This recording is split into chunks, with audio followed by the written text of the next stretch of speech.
IT 같은 그 어려운 선교지에 방문하고 난 다음에 비행기 타고 뉴욕에 다시 돌아오면 저는 약간 혼동의 경험을 합니다. 정말 처참하게 가난한 풍경, 하지만 그 안에 그 눈동자들이 아주 해맑은 아이들의 그 잊혀지지 않는 눈망울, 그 모습과는 다르게 뉴욕은 없는 게 없죠. 다 있습니다. 참 풍요합니다. 하지만 고단한 사람들의 모습, 이 모습이 너무나 이질적이기 때문에 좀 혼동이 되고 또 당황을 하기도 합니다. 뉴욕에서 때론 딴에는 온갖 잘난 척하며 살며 자칫 탁상 공론에 머물 책상 파에 머물면 책상에는 많은 생각을 하지만 입으로는 많은 말을 하지만 그런 탁상 공론에 머물면 어떻게 되나라는 불안감을 그런 선교지에 갔다가 뉴욕에 딱 도착하면 그런 도전을 받는 것 같습니다. 한번 해봤다, 한번 가봤다, 이런 우쭐감이 현장성을 메워주리라는 제 오만함을 하나님은 오늘 이 말씀을 준비하며 걱정하게 하셨습니다. 여러분들은 어떻습니까? 분주한 일상의 루틴한 정해져 있는 일상의 삶을 살다 보면 사실 이런 도전도 사치일 때가 있지만 이런 도전들은 우리를 자라게 하고 성숙하게 만드는 또 삶에 매우 중요한 선물이라고 생각을 합니다. 예수 잘 믿는 것, 이게 우리가 오늘 흔히 말하는 교회 생활하는 이유가 아니겠습니까? 예수 잘 믿는 거, 예수 잘 믿고 복 받는 거. 예수 잘 믿는 삶이라는 게 뭐냐? 하나님이 기뻐하는 삶을 사는 거죠. 저 밑바닥으로 내려가서 하나님이 흐뭇해 하시는 삶을 살고 또 이웃에게 사랑을, 진실한 사랑을 나누어 주는 것, 이것이 예수 믿는 삶 아니겠습니까? 하나님의 시선이 머문 곳을 향해서 함께 꿈을 꾸는 삶, 거기에 갈 수 있는 열정과 용기를 잃지 않는 삶, 그런 삶을 우리 모두가 꿈꾸기를 주의 이름으로 축복합니다. 바울이 그런 삶을 산 대표적인 신앙인입니다. 바울은 지금 이 로마서는 유명하잖아요. 성경 66권이 다 유명한데 특히 로마서는 성경의 꽃이라 불리잖아요. 이 로마서를 썼던 당시의 상황을 보면 바울은 고린도라고 하는 예루살렘에서 아주 멀리 떨어져 있는 고린도라고 하는 도시에서 거기에 가이오라고 하는 사람의 집에 3개월 머뭅니다. 겨울이었습니다. AD 57년, 그러니까 예수님이 승천하시고도 한참 지난 AD 57년 추운 겨울 3개월 동안 이 고린도의 가이오의 집에서 머물면서 이 로마서를 씁니다. 그냥 이게 똑같은 상황이 아니었고 이 고린도에서 떠나고 어디로 가느냐? 예루살렘으로 갑니다. 그리고 거기에서 체포가 되어서 이제 마지막 자기 삶의 순교의 자리인 로마로 압송이 되어 갑니다. 편지를 걸으면서 쓰지는 않았을 테고 어딘가 앉아서 썼을 겁니다. 이 기간은 바울의 마지막 3차 선교 여행 중에서도 가장 마지막 순간에 쓴 편지입니다. 앉아 썼는데 절대 탁상 공론이 아닙니다. 2000년 동안 이 말씀을 통해 어마어마한 혁신과 변혁과 거듭난 삶의 열매들이 있었습니다. 도시가 바뀌었습니다. 칼빈에 의해서 이 말씀을 가지고 칼빈의 제네바가 바뀌었습니다. 마틴 루터에 의해서 세상 종교 개혁이 일어났습니다. 그 계절은 꼬박 3개월의 추운 겨울인데 시대조차도 엄혹했고 환경도 매우 열악했던 그런 가이오의 집에 머물던 시기인데 이 바울의 마음은, 이 글을 보니까 바울의 마음은 겨울이 아니었습니다. 춥지 않았습니다.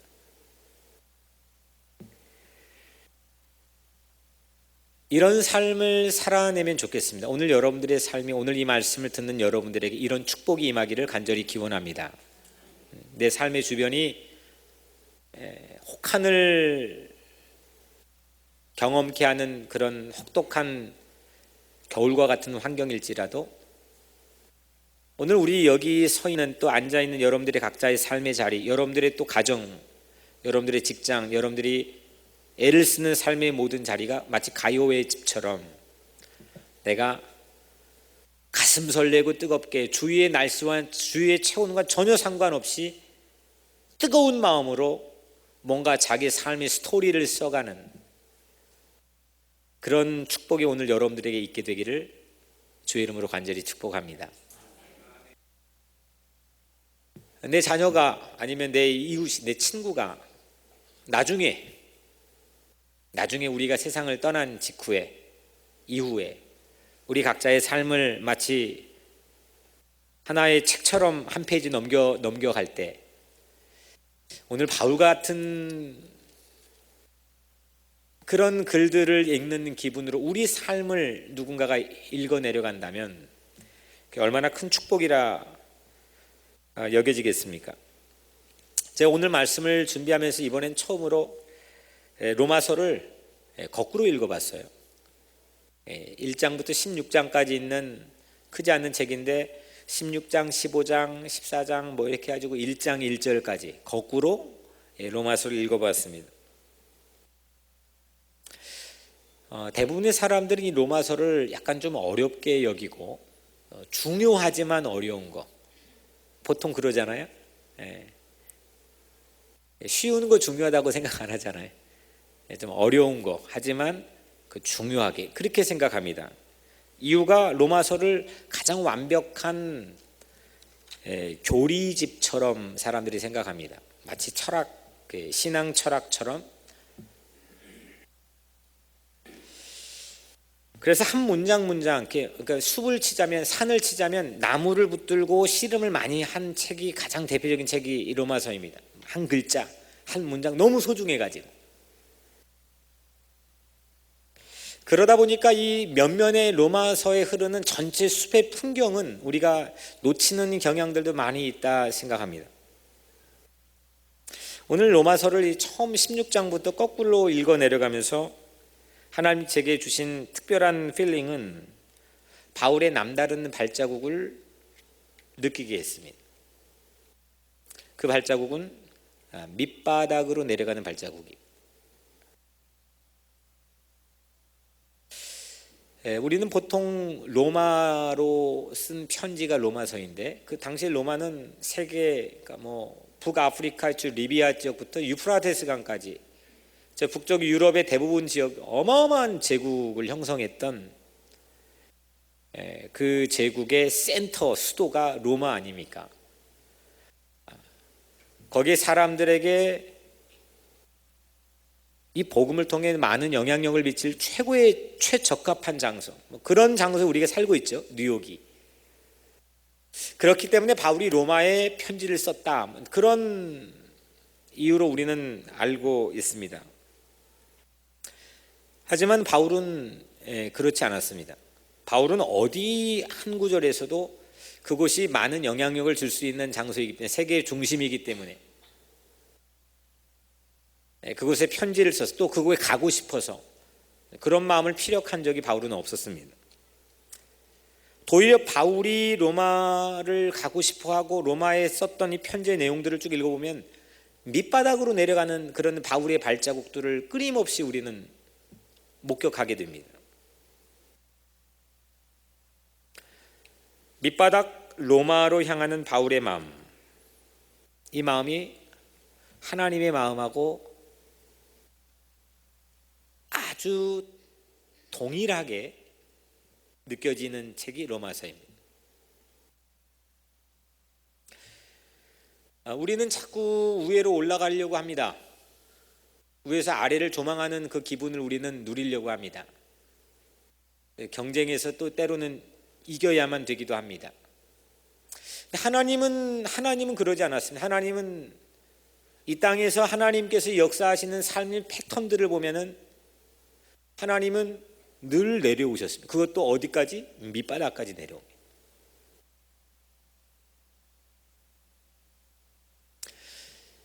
하나밖에 없는 독생자 예수를 이 땅에 보내신 것도 그와 동일한 패턴이고, 로마서 1장부터 7장까지 바울이 자기 삶에 그리고 인류의 보편적 죄를 고발하고 낱낱이 성찰하며 들여다보는, 아주 막 미치잖아요. 막 자기 죄를 보고 오호라 오호라 하잖아요. 내 원하는 바가 있지만 그걸 행하지 못하는 나의 무능함도 곧 보잖아요. 그 자기 삶의 그 밑바닥을 이 로마서를 통해서 내려다봅니다. 그리고 로마의 밑바닥을 고발합니다.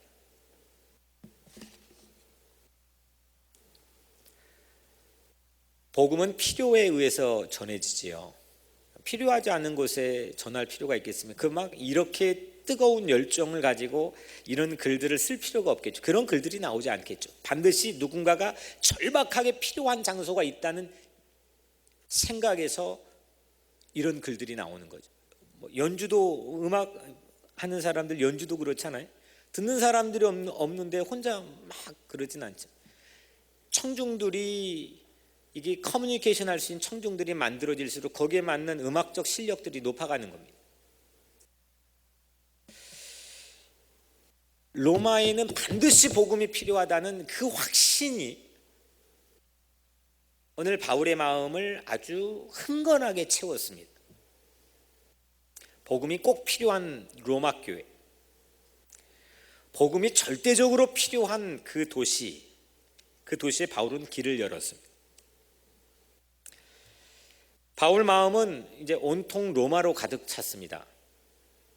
오늘 9절 10절에 항상 내 기도에 쉬지 않고 너희를 말하며 어떻게 하든지 이제 하나님의 뜻 안에서 너희에게 나아갈 좋은 길 얻기를 구하노라. 그 가고 싶어 안달이 난 거죠.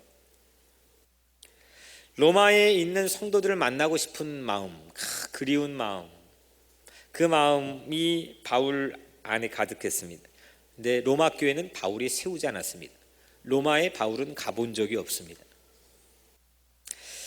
로마 교회는 그럼 누가 세우느냐? 예수님이 승천하신 직후에 사도행전 2장에 오순절 명절 때 세계 각국의 유대 교포들, 주이시 교포들이 예루살렘에 모이죠. 성령 강림 사건이 일어납니다. 그 직후에 솔로몬 행각, 예루살렘의 솔로몬 행각에서 베드로가 설교를 했는데 3,000명이 구원을 받았죠. 대부분의 2000년 동안 전통적인 이 학자들의 의견은 그때 로마에서 왔던 디아스포라 주이시들이 그 베드로의 설교를 듣고 은혜를 받아서 다시 로마로 돌아가 로마 교회를 세웠다, 그렇게 여기고 있습니다. 로마 교회는 여하튼 바울은 세우지 않았습니다. 근데 바울은 로마에 막 가고 싶었습니다. 13절에 형제들아 내가 여러 번 너희에게 가고자 하는 것을 너희가 모르기를 원하지 아니하노니 이는 너희 중에서도 다른 이방인 중에서와 같이 열매를 맺게 하려 함이로되 지금까지 길이 막혔도다. 한 번도 가보지 않았고 자기가 세우지도 않은 그곳인데 바울은 거기 있는 누구보다도 로마를 잘 알고 있었습니다. 로마에 살고 있는 사람, 로마에 얼마나 역사적으로 로마의 그리스 로마에서 이루어졌던 철학, 또 시, 문학, 이런 것들이 얼마나 많이 있습니까? 수없는 가치 있는 그 영웅들에 의해서 쓰여졌던 책들, 아마 그때 당시에도 소크라테스, 플라톤이 300~400년 전의 사람들이었으니까 그 시대에 수많은 글들이 지금 그때에도 읽혀졌을 겁니다. 이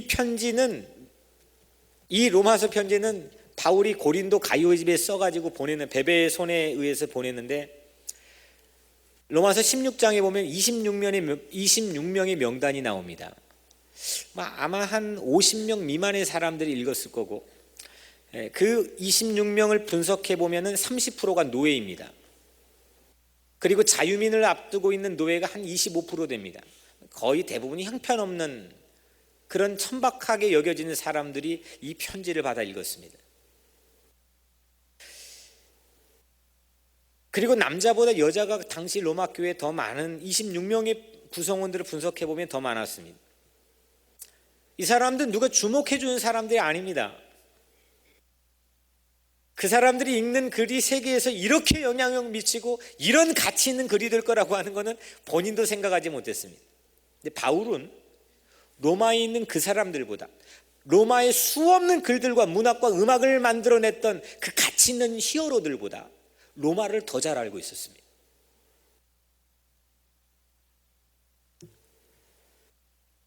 바울에게 로마가 어떤 의미였을까? 이게 그래서 오늘 하나님께서 우리에게 주신 질문이기도 하고, 오늘 말씀의 제목 로마입니다. 바울에게 로마가 어떤 의미였을까? 14절부터 15절에 보면 헬라인이나 야만인이나 지혜 있는 자나 어리석은 자에게 다 내가 빚진 자라. 그러므로 나는 할 수 있는 대로 로마에 있는 너희에게도 복음 전하기를 원하노라. 우선 바울은 로마에게 채무의식이 있었습니다. 빚을 졌다는 거죠. 그리고 빚을 갚을 길이 바울에게는 단호하게 한 가지가 있었는데, 그 길은 로마의 복음을 전하는 것이었습니다. 그 복음이 뭐냐? 굿뉴스, 좋은 소식이 뭐냐? 바울이 그렇게 로마에 한 번도 가보지 않고 일면식도 없고 그 교회 세우지도 않았던 바울이 그 로마에 가고 싶어 했던 그 이유는 복음을 전하는 것이었는데, 그 복음, 그 좋은 소식이 뭐냐? 오늘 2절부터 4절을 보니까 이 복음은 쭉 설명하고 4절 마지막에 곧 우리 주 예수 그리스도이시니라. 복음은 예수 그리스도이셨습니다. 바울이 로마를 관망하며 편지를 썼던 그 순간에 로마에게 가장 좋은 소식, 최고의 기쁜 소식은 예수였습니다. 오늘 마찬가지로 여러분들 각자 자신이 여러분들을 가장 잘할 거라 생각하실지는 모르겠지만, 아마 여러분들이 모르는 부분들이 여러분들 자신에게도 있을 거라 생각합니다. 내 자식은 내가 가장 잘할 것 같지만 어느 순간 황당하게 우리를 당황시키기도 합니다. 내 성격, 내 삶의 과거를 내가 가장 정확하게 아는 것 같지만 일부러도 그렇고 타협하면서 망각하고 잊어버려서 내 과거와 내 했던 삶의 행적을 누군가보다도 내가 잘 모를 수도 있습니다. 그래서 평전이라는 것은 그 사람이 살았던 삶보다 누군가가 그 사람 발자취를 따라 더 잘하는 사람이 있는 거죠. 평전을 쓰는 거죠. 그런 세상의 모든 사람 다 합쳐놔도 나를 포함해서 나를 가장 잘 아는 사람이 없습니다. 하지만 오늘 로마에 있는 사람들보다 바울이 로마를 더 잘 알고 로마에 알맞는 최고의 기쁜 뉴스를 전했던 것처럼, 오늘 여러분들 각자의 모든 삶의 형편과 사정, 마음, 어려움, 모든 걸 다 알고 계시는 분이 예수 그리스도이신 걸 믿으시길 바랍니다. 그 예수가 오늘 여러분들에게 기쁜 소식이 될 줄로 믿습니다. 여러분들에게 꼭 필요한 복음이 될 줄로 믿습니다. 바울은 그래서 로마 교회에 예수 잘 믿는 복을 전했습니다. 그게 로마서입니다. 교리적으로 이 안에는 많은 내용들이 있다고 하지만 그냥 한마디로 하면 예수 잘 믿는 복을 바울은 편지에 담았습니다.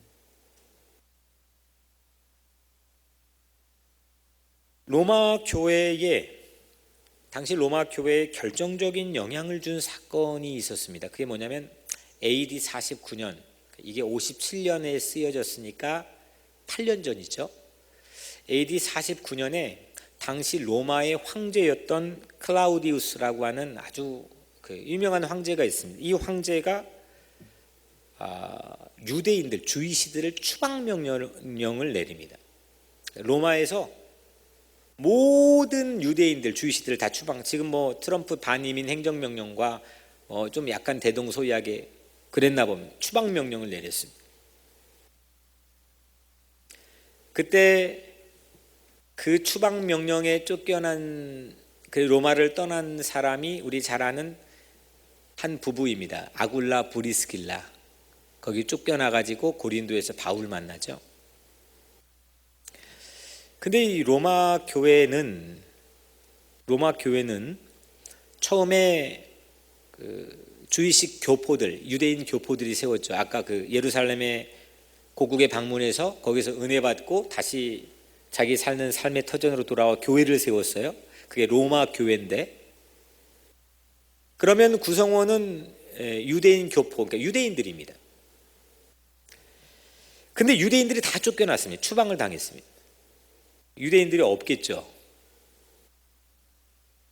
그리고 소수였던 이방인, 그러니까 이방 기독교인들, 그러니까 우리로 치자면 이방인이지만 거기 본토인일 수도 있는 거죠. 그러니까 유대인 아닌 사람들, 이 사람들만 남게 되었습니다. 그러니까 그 교회에서 주도적인 역할을 했던 사람들이 전부 한꺼번에 추방을 당하고 이제 소수였던 이방 기독교인들만 남았는데, 바울이 이 편지를 쓸 무렵인 AD 57년에는 다시 그 족쇄가 풀려서 아굴라 브리스기라를 포함해서 많은 유대인들이 다시 로마로 귀환을 합니다. 그 로마 교회에 와보니까 상황이 달라졌습니다. 주객이 전도됐죠. 다수였던 자기들은 이제는 소수가 되었고, 소수였던 이방 크리스찬들은 다수가 되었습니다. 그래서 당시에 이 로마 교회는 심상치 않은 갈등과 분쟁의 씨앗이 도전을 주고 있었습니다. 여러분들, 내가 잘 살다가 못 사는 경우나 아니면은 좀 형편없이 살다가 괜찮게 사는 이 두 가지 경우는 늘 우리 삶의 모든 사람들의 사이클로 돕니다. 건강하다가 건강 안 할 수도 있고, 맨날 비실비실했는데 어느 순간 건강할 수도 있습니다.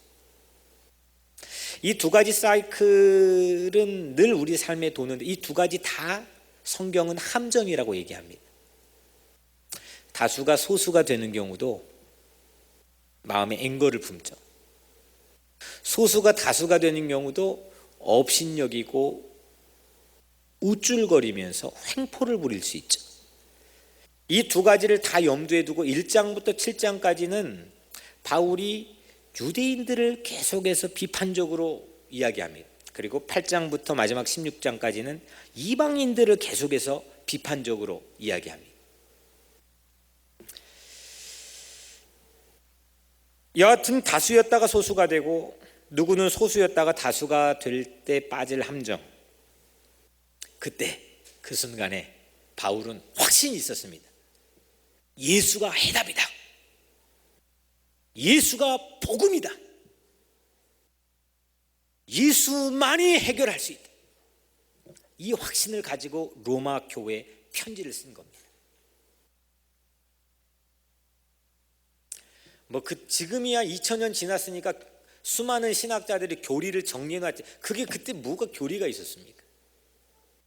무슨 우리가 알고 있는 지식적인 내용들이 그때 뭐 체계화가 됐겠습니까? 바울은 교리를 만들려고 이 책을 쓴 것이 아니고, 당시 로마 교회의 예수 잘 믿는 길을 전하기 위해, 복음을 전하기 위해서 오늘 이 로마서를 썼습니다. 오늘 바울이 쓴 이 로마 교회를 향한 편지처럼 오늘 여러분들 각자의 삶을 향해서 하나님께서 여러분들에게 보내시는 편지가 꼭 배달되기를 주의 이름으로 축복합니다. 주인이 난데 내가 잠시 한눈 파는 사이 그 배달을 받지 못해서 나는 크리스찬인 줄 알았는데 실제적으로는 예수가 내 삶의 복음이고 해답이라고 하는 이 믿음을 망각한 채 혹 살진 않는지,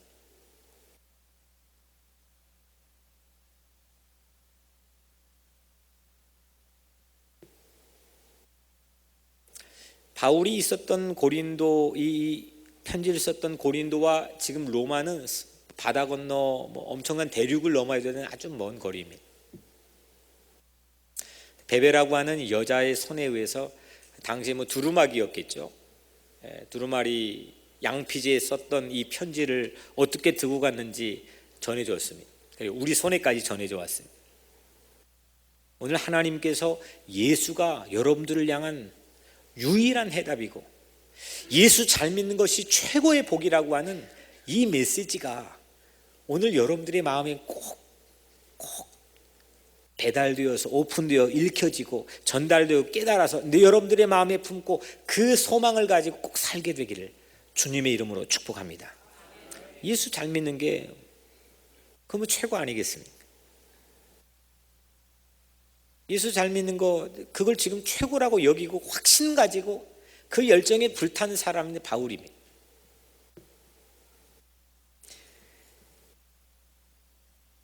그래서 로마서는 새로운 공동체를 향한 비전 선언문과 같습니다. 복음인 예수를 믿게 될 때 도시가 달라지고 혁신되어지고 한 사람이 뒤바뀌어지고 실제로 캘빈이라고 하는 사람의 종교개혁의 도시인 제네바가 하여튼 역사상 유래를 찾아볼 수 없을 정도로 전부 다 크리스찬이 됐다는 거 아닙니까? 제네바 지금 세계 모든 유엔을 비롯한 거기 다 있잖아요. 그 기원이 바로 이 종교개혁의 시초가 되는 건데 그 동인을 제공했던 요인이 바로 이 로마서라는 거 아니겠습니까?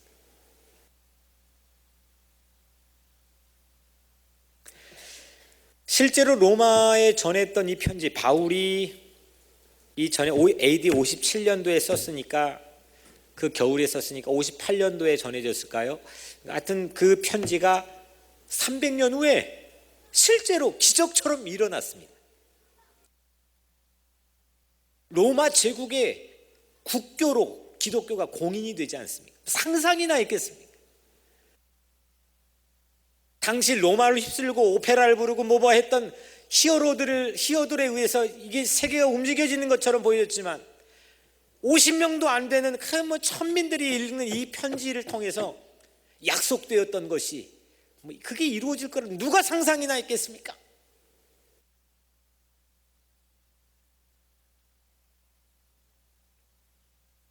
근데 AD 300년 초에 전 세계가 발칵 뒤집혔습니다.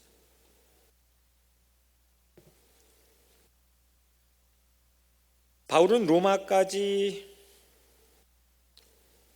가는 길, 고린도에서 지금 로마까지 그 가는 길, 지도에 없는 길입니다.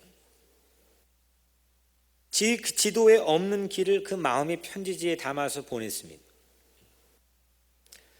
이유는 복음을 전해 예수를 전해서 사람을 세우기, 사람을 거듭나게 하고 사람을 다시 멋있는 존재로 세우기 위해서 한 도시 공동체를 향한 비전을 가지고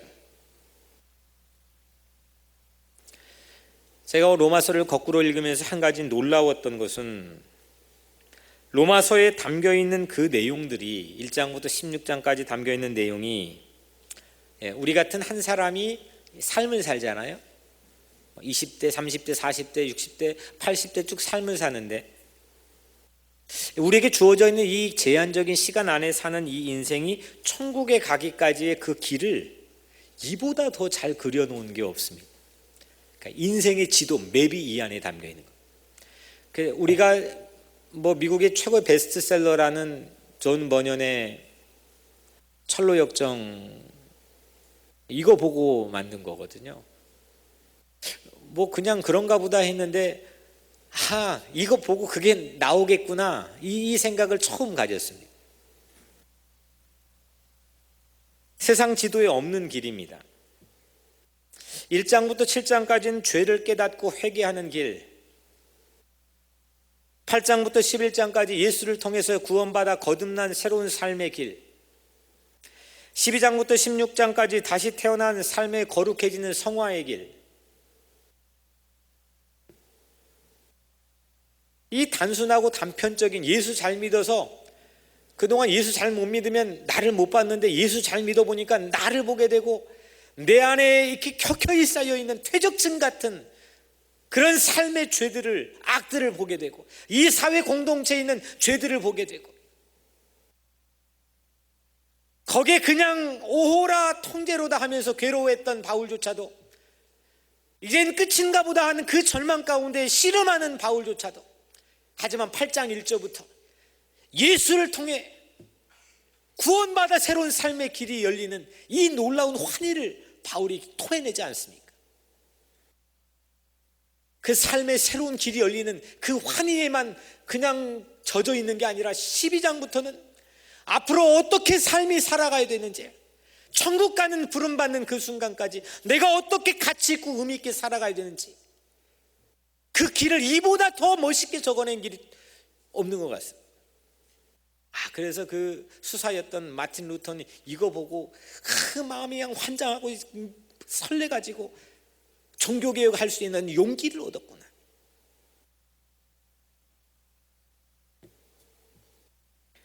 거꾸로 읽어보니까 복기가 되었습니다. 순서로 읽어볼 때는 그냥 배워왔던 것, 익숙하게 되었던 것만 제 마음속에 담았는데 하나님께 거꾸로 읽게 하셨는데 제 인생이 복기가 되었습니다. 우리 각자의 삶이 복기가 되었습니다.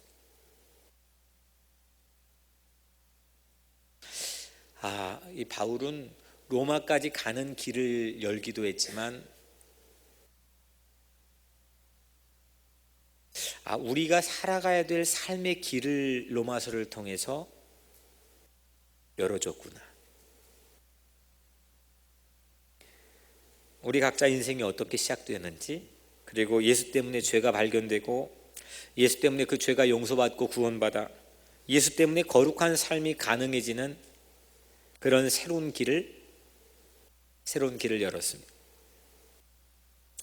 16절에 이 복음은 모든 믿는 자에게 구원을 주시는 하나님의 능력이 Power of God, 하나님의 능력, 하나님 파워가 된다고 고백합니다. 복음은 능력이라는 거지.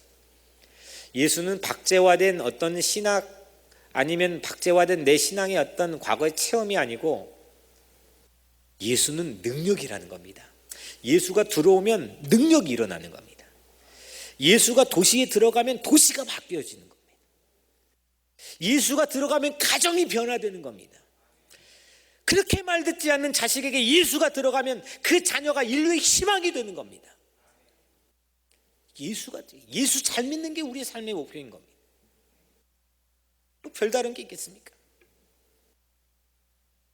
기도하는 이유도, 예배드리는 이유도, 찬양하는 이유도, 모든 우리 신앙의 다양한 에어리에서 우리 하는 모든 이유들, 예수 잘 믿는 거 아니에요?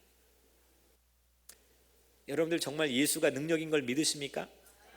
예수가 여러분들의 마음 안에 들어오면 여러분들의 삶이 바뀌어지고, 예수가 내가 바라는 내 직장과 공동체에 들어가면 그 공동체가 혁신되어진다는 걸 믿으십니까? 예수보다 더 능력 있는 게 세상에 없습니다. 그거에 대해서 믿거나 말거나, 안 믿는 사람은 할 수 없는 거니까. 근데 바울만큼은 누구에게도 뒤주지 않는 확신, 단호한 확신이 바울 마음에 있었습니다. 예수가 지금 이방인과 유대인 사이의 갈등인 그 로마 교회에 들어가면 그게 답이다. 세계를 무력으로 제패하고 제국의 힘을 과시하고 있는 그 로마 제국의 한복판에 예수가 들어가면 로마 제국은 전복된다. 새로운 하나님의 킹덤이 건설된다. 25살밖에 되지 않는 이 뉴욕에 의학 공부하고 있던 언더우드라고 하는 청년이 한 번도 들어보지도 못했던 조선 땅에 1800년 후반에 배 타고 거기 왜 갔겠습니까? 마음에 예수가 그 조선 땅을 관찰하고 알아서 갔겠습니까? 예수가 이 땅이 이 역사, 이 현실, 이 모든 인생의 해답이라는 단호한 확신이 있으니까 길을 여는 거 아닙니까? 여러분들에게는 예수가 능력이다. 예수가 내 삶의 능력이다. 예수가 내 삶의 희망이고 내 삶의 빛이다. 그 단호한 확신, 양보할 수 없는 확신이 여러분들의 마음이 얼마나 있습니까? 오늘 이 시간 그 설레는 마음, 바깥은 혹한의 추운 겨울인데도 그 가이오의 집에 3개월 동안 추운 겨울 뜨거운 글을 써냈던 그 바울처럼 오늘 여러분들의 인생이 그렇게 축복받게 되기를 주의 이름으로 축원합니다. 주변은 추울 수 있습니다. 주변은 우리를 힘들게 할 수 있습니다. 어렵게 할 수 있습니다.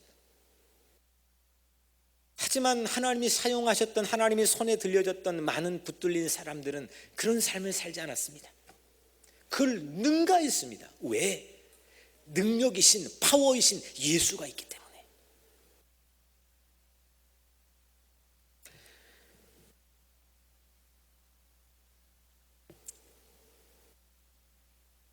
예수가 능력입니다. 바울은 이 마음으로 로마까지 가고자 했습니다. 그냥 거기가 월드 클래스 세계 중심이기 때문에 저도 그렇게 그냥 거기 가면 영향력을 미칠 수 있기 때문에 우리가 뉴욕에 서 있는 이유를 자꾸 그런 식으로 해석을 합니다. 하나님은 그런 식으로 최고봉에 올라가 영향을 미치지 않았습니다. 결과론적으로 보니까 그렇게 해석이 되어지는 거지. 하나님은 자꾸 밑바닥으로 내려갔습니다. 우리 죄의 밑바닥까지 내려왔습니다. 로마에 가고자 했던 그 길은 결국 한 인생, 한 사람의 삶이 이 땅에서 자라나는 삶의 길이기도 했습니다. 바울에게 로마는 그래서 중요했습니다. 그 길이 예수님에게는 밑바닥으로 내려가는 십자가의 길이었고,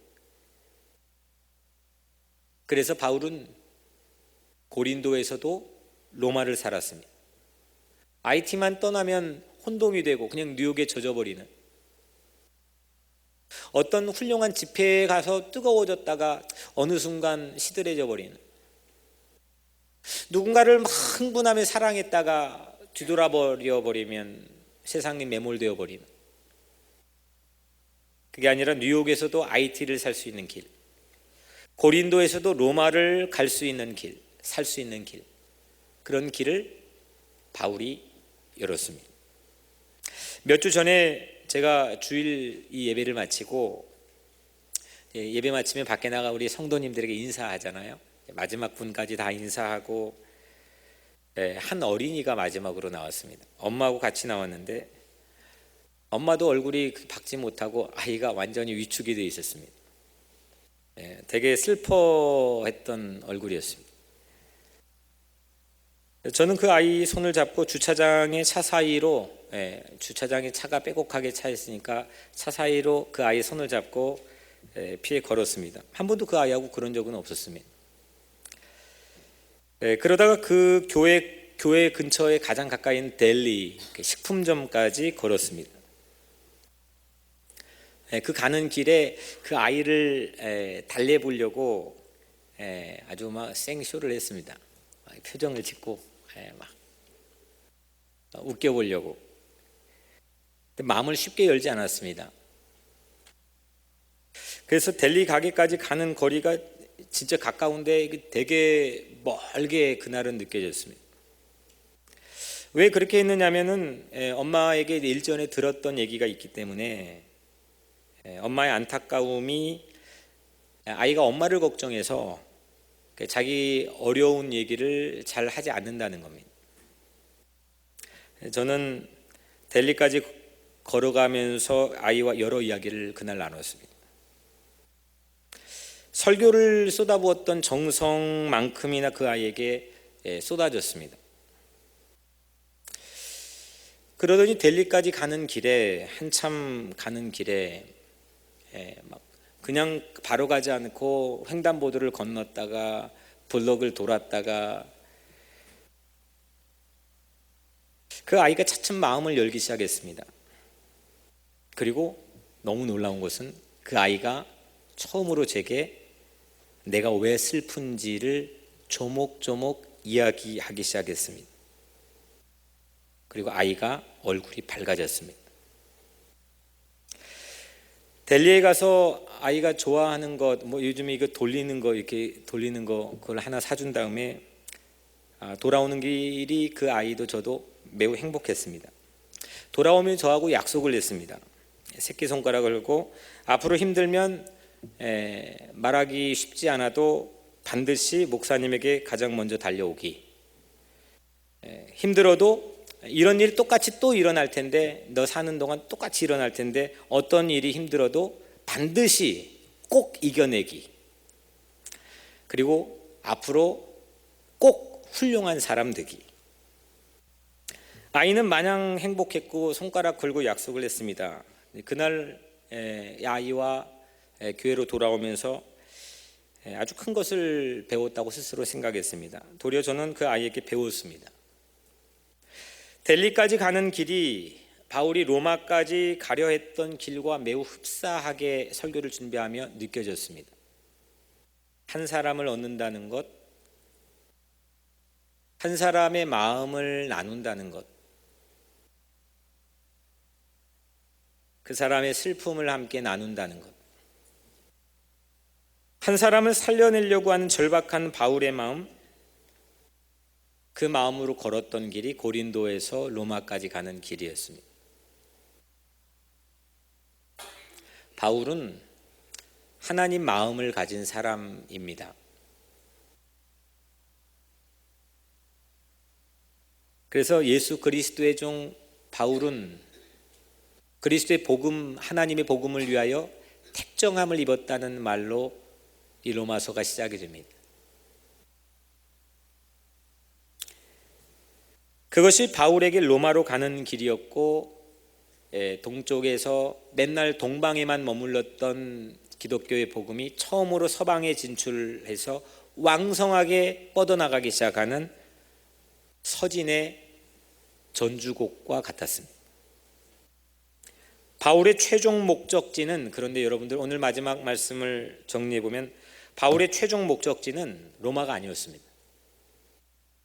로마서 15장 22절 24절에 보면 내가 너에게 가려 하던 것이 여러 번 막혔더니 여러 해 전부터 언제든지 서바나로 갈 때에 너에게 가기를 바라고 있었으니 이는 지나가는 길에 너희를 보고 먼저 너희와 사귐으로 얼마간 기쁨을 가진 후에 너희가 그리로 보내주기를 바람이라. 본래 목적지는 서바나, 영어로 하면 스페인입니다. When I go to Spain, 스페인을 본래 가려고 하는데 잠깐 너희에게 머물며 너희와 기쁨을 나누고 너희가 그리로 나를 보내주기를 바란다. 세계 지도 앞에 이 말씀을 준비하며 서봤습니다. 바울이 있던 고린도는, 이 고린도는 예루살렘과 지금 편지를 쓴 대상인 로마와 뭐 그걸 제가 이게 정확히 잰 건 아니지만 손바닥으로 대봐도 거의 중앙입니다. 그리고 로마는 예루살렘부터 시작해서 스페인까지의 거의 중앙입니다. 바울의 눈은 스페인까지 가 있었고 그 중간 지점으로 당시 세계 중심지였던 로마 교회에 편지를 보낸 겁니다. 그때 내비게이션이 있었습니까? 아니면 시중에서 판매하는 지도가 있었겠습니까? 아니면 그걸 교육하는 어떤 시스템이 있었겠습니까? 지리와 면적에 대해서 명확한 개념이 정확하지 않았던 때에 바울은 예루살렘에서 고린도를 받고 고린도에서도 로마를 받으며 로마를 거쳐 당시 땅끝이었던 스페인까지 볼 수 있던 바울이었습니다. 이게 비전 메이커의 시야입니다. 로마에 살면서 뉴욕에 살면서 뉴욕을 더 모를 수 있습니다. 맨하탄에 산다고 맨하탄을 알지 못합니다. 맨하탄에 일을 한다고 맨하탄의 일들을 분석해내지 못합니다. 하지만 꿈을 품고 비전을 꿈는 사람들은 그 멀리까지 더 넓게 볼 수 있는 시야가 있음을 바울이 우리에게 보여줍니다. 이게 사명자의 눈입니다. 세상은 로마를 군사의 중심지로 봤죠. 그래서 당시 로마가 전쟁용으로 닦아놓은 2800km에 달하는 길을 만듭니다. 모든 길은 로마로 통한다. 제가 살던 영국의 작은 골목길에도 2000년대에 그때 닦아놓은 로마 길이 지금도 영국의 유럽에 가면 다 있습니다. 그 도로 이름이 비아 피아입니다. 바울은 그런데 이 도로를 군사 중심지의 센터로 만들기 위해서 만들어 놓은 닦아 놓은 도로를 로마서가 전해지는 길, 복음인 예수가 전해지는 길로 바꾸었습니다. 바울은 그 바꾸는 위대한 작업을 하기 시작한 그 가이오의 집, 고린도 겨울의 3개월 그 책상 곁에 이미 로마 교회 성도들이 있었고 스페인이 있었고, 그는 탁상국론이 아니었습니다. 그냥 책상 앞에서 글이나 쓰는 글재주 부리는 그런 사람이 아니었습니다. 그냥 입이 열렸다고 해서 말만 하는 그냥 말로 끝내는 사람이 아니었습니다. 1장 3장 보면 죄의 밑바닥까지도 내려가는 그 사랑으로 그는 썼습니다. 그 사랑으로 한 사람을 구원하는 하나님의 놀라운 열정을 구원을 썼습니다. 그 사랑으로 성숙한 열매까지도 갈망했습니다. 고린도 가이오의 집에서 보냈던 겨울 3개월의 집, 바울이 그렸던 길이 로마로 가는 길이었습니다. 하나님의 사랑이 가능하게 했습니다. 로마의 핵심 구절 중에 하나인 17절 말씀, 오늘 마지막 절, 복음에는 하나님의 의가 나타나서 믿음에서 믿음으로 이르게 하나니 하나님 기록된 바 오직 의인은 믿음으로 말미암아 살리라 할미니라. 믿음에서 믿음으로 이르게 하나니, 제가 언제 설교했지만 이 두 가지 믿음이란 단어는 전혀 상이한 다른 단어입니다. 앞에 있는 단어는 믿을 만한 가치가 없는데 믿어주는 겁니다. 이거는 하나님이, 신이 인간을 믿어줄 때 사용하는 단어입니다. 두 번째 믿음이 우리끼리 하는, 이 인간이 변덕이 죽을 듯 하면서도 하나님을 믿던 인간을 믿는 단어입니다. 우리가 하나님을 먼저 믿은 게 아닙니다. 하나님이 우리를 찾아와 믿을 가치가 없는데도, 늘 배반을 당하는데도 우리를 또 믿고 사랑하고 우리를 품어주셨습니다. 그 믿음이 바울의 믿음을 창조했습니다. 이 바울의 믿음이 로마의 믿음을 창조했습니다. 이 로마의 믿음이 전 유럽과 우리의 믿음을 만들었습니다. 하나님이 우리를 먼저 찾아오셨습니다. 하나님 먼저 우리를 사랑해 주셨습니다. 하나님이 우리를 먼저 사랑해 주셨습니다. 그 놀라운 사랑과 하나님의 믿음을 바울은 마음에 품었습니다. 그게 예수 그리스도입니다. 로마서는 그래서 예수 잘 믿는 길을 어디든지 닦아낼 수 있는 놀라운 능력을 품고 있습니다. 길이 막혀 있습니까? 길이 안 보입니까? 길을 포기하고 싶습니까? 로마서에 있는 예수의 능력을 체험하기를 주의 이름으로 축복합니다. 탁상국론 하지 맙시다. 예배 끝나고 아무런 능력도 일어나지 않는, 내 삶의 변화가 없는 그런 탁상국론 신앙에서 벗어납시다. 책상에 앉아 아무 일도 일어나지 않는 탁상국론이 아니라 삶의 밑바닥까지도 내려가고 이웃의 아픈 현장의 밑바닥까지도 내려가는, 뭔가 일을 해내고야만은 그런 능력의 예수 복음을 통해서 오늘 여러분들 삶에 새로운 능력이 임하기를 주의 이름으로 축원합니다. 다수가 소수가 되어 위축되든지 또 소수가 다수가 되어 횡포를 부리든지 이 둘 모두 함정입니다. 이 함정에 전부 다들 다 빠져 있습니다. 그러나 예수 잘 믿으면 이 함정 이겨냅니다. 사랑하는 성도 여러분, 지도에 없는 멋진 길, 그 멋진 길을 로마서는 우리에게 안내해 줍니다. 그 길을 따라 내가 구원받고 한 사람을 얻기 위해, 전도하기 위해, 한 도시를 구하기 위해 지도에도 없는 길을 바울은 로마 안에서 꿈꿨습니다. 평양도 그리 갑시다. 이것이 하나님 마음으로 그려진 지도에 없는 길 아니겠습니까? 꿈꾸는 자가 가는 길. 하나님 마음으로 한자 한자 이 로마서에 담겨있는 주님의 마음과 동행하며 걸어갈 때 우리에게도 그런 놀라운 비전과 꿈이 임할 줄로 믿습니다. 사랑으로 걸어갑시다. 오늘 이 자리가 여러분들에게는 고린도 가이오의 집처럼 주변에 혹독한 추운 겨울일지언정 이 안에서 여러분들이 새로운 삶의 길을 열어내는 여러분들 인생의 새로운 한 페이지가 뉴욕 우리 교회 안에 써지기를 주님의 이름으로 간절히 축복합니다. 기도하겠습니다. 은혜로우신 하나님, 오늘 우리들에게 고린도 가이오의 집처럼 우리 마음을 설레게 하고 우리 마음에 다시금 뜨거운 열정으로 길을 보게 하는 하나님의 믿음, 하나님의 사랑을 충만하게 부어 주시옵소서. 예수 그리스도 이름으로 간절히 기도드리옵나이다. 아멘.